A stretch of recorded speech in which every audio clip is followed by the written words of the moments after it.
Family imwe kuma mwena wa Ruiru kaunti-inĩ ya Kiambu irahoya thirikari kurumirira kihoto kia mwana wao uria wirikanite kuragwo na njira ya kuguthwo na kindu gituhu mutwe ari wira-ini wake mwena wa Nyahururu. Kuringana na mutumia wa Paul Gitau, muthuriwe ararutaga wira wa taxi mwena wa Kenyatta Road kaunti-inĩ ya Kiambu, na kuri mweri 10 ni ahurirwo thimu ni andu mendaga matwarwo mwena wa Nyahururu.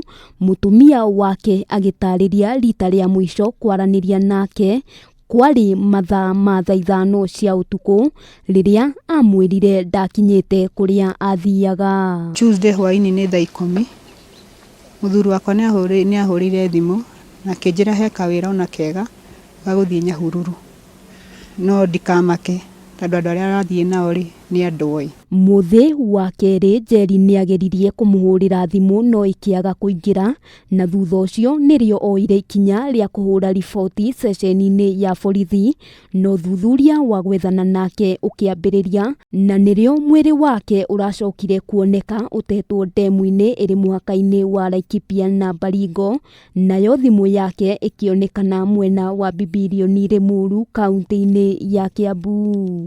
Kindu thaa 5:30 akinjame hakuhi Nyahururu, na miario yakwa ya mwisho nake yari hau. Kuma hau twacokire gukora mochari.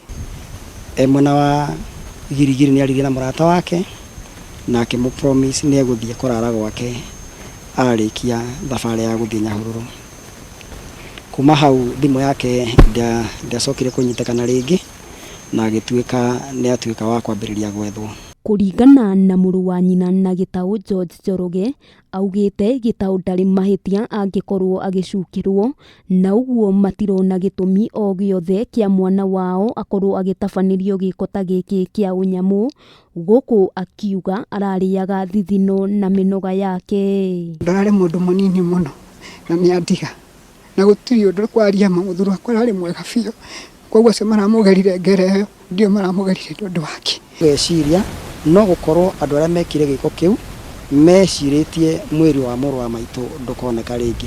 Gukiri uguo family no irahoya thirikari gutabania uthuthuria na gwethana na mundu uria uratabanirie ngero ino ya unyamu, kuona ona ngari yake ndiri ironekana.